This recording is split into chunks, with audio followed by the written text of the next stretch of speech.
भारत के विद्वानों को चुनौती दे रखी थी कि किसी में सामर्थ्य हो तो मुझसे शास्त्रार्थ करे, और जहां भी जाते वहां के विद्वानों को परास्त करते और उनसे विजय पत्र लिखवा करके अपने संग लेकर चलते। ऐसा कहते हैं हरिराम व्यास जी का एक रथ था, उस रथ पर चारों ओर विजय पत्र ही छपे हुए थे। दक्षिण में जीत के आए, पूर्व में जीत के आए, पश्चिम में जीत के आए, इस क्षेत्र में, इस प्रांत में जीते। तब किसी ने कहा व्यास जी आप सर्व विजयी तब माने जाओ तब काशी को जीत के आओ। तो हरिराम व्यास जी बोले ठीक है, रथ मोड़ लिया काशी की ओर। काशी की ओर जैसे ही रथ मुड़ा, बहुत ध्यान से सुनना, विद्वान तो थे काशी के विप्र, जब उनको पता चला कि हरिराम व्यास काशी आ रहे हैं, सबने उनकी महिमा तो सुनी थी। एक होता है विद्वान और एक होता है तार्किक विद्वान, जो तर्क से जीत जाता है।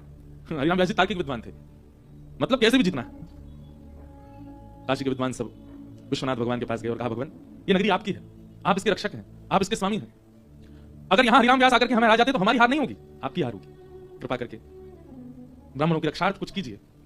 और हरिराम व्यास जैसे ही काशी आए, सबसे पहले उनसे मिलने के लिए एक दीनहीन ब्राह्मण का रूप धारण करके महादेव गए। एक दीन से ब्राह्मण का रूप धारण किया और हरिराम व्यास जी के शिष्यों से जाकर कहा व्यास जी से कहिए हम उनसे मिलना चाहते हैं।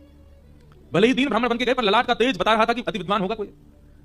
हरिराम व्यास जी ने कहा बुलाइए भीतर, कोई शास्त्रार्थ करने आया है। और महादेव एक दीन ब्राह्मण का रूप धारण करके भीतर गए, दंडवत प्रणाम किया। कहिए विप्रवर किस विषय पर शास्त्रार्थ किया जाए।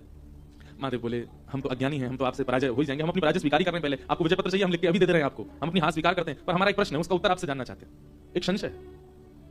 हरिराम व्यास बोले बोलो। महादेव कहते हैं ये बताइए विवेक किसको कहते हैं। हरिराम व्यास बोले ये कोई पूछने वाली बात है, ये बच्चों वाला प्रश्न आप मुझसे क्यों कर रहे हैं। बोले नहीं बस बताइए ना, बच्चों वाले प्रश्न का उत्तर दे दीजिए, विवेक किसको कहते हैं।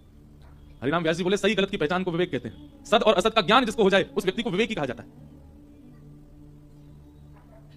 हरिराम व्यास जी का उत्तर सुनकर के महादेव प्रसन्न हुए। व्यास जी बोले मुस्कुरा क्यों रहे हैं, बताइए आगे। बोले मैं यही जानना चाहता हूं, सद और असद का ज्ञान जब विवेक है तो क्या वो विवेक आपको प्राप्त हो गया, क्या आप उस विवेक से युक्त हो गए हो। व्यास जी तो तिल मिला गए, तुम कैसी बात कर रहे हो मुझसे। बोले आप ज्ञानी क्यों बने हो, आपने अध्ययन विद्याध्ययन गुरु सेवा और ज्ञान केवल इसलिए लिया कि आप ब्राह्मणों को जा करके हराया करो, यही विवेक है आपका।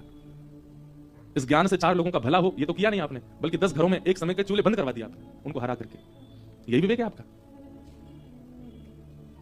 हरिराम व्यास जी को शब्दों में कुछ गहराई दिखी, तुरंत हाथ पकड़ लिया। बोले तुम कोई सामान्य ब्राह्मण तो नहीं हो, अपने रूप में आओ, कौन हो।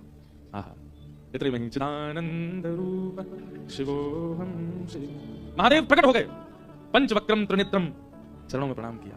हरिराम व्यास जी के नेत्र सजल हो गए। बोले महादेव मेरी विद्या का फल आज मुझे प्राप्त हुआ कि आप मुझे मिले। महादेव बोले नहीं, मेरी प्राप्ति तुम्हारी विद्या का फल नहीं है। तो बोले अपने रूप को पहचानो, आप सामान्य नहीं है हरिराम व्यास, आप श्री राधा कृष्ण की नित्य लीला की अनन्य सहचरी विशाखा हो। ललिता जी तो ब्रजमंडल में आ चुकी हैं स्वामी शेरदास जी के रूप में, अब आपका आगमन हुआ है।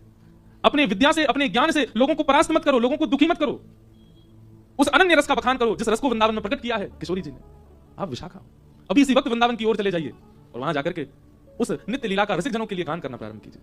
और महादेव के वरद हस्त से हरिराम व्यास जी एक क्षण भी नहीं रुके, फिर और सीधे वृंदावन आ गए, कभी वृंदावन छोड़ करके नहीं गए।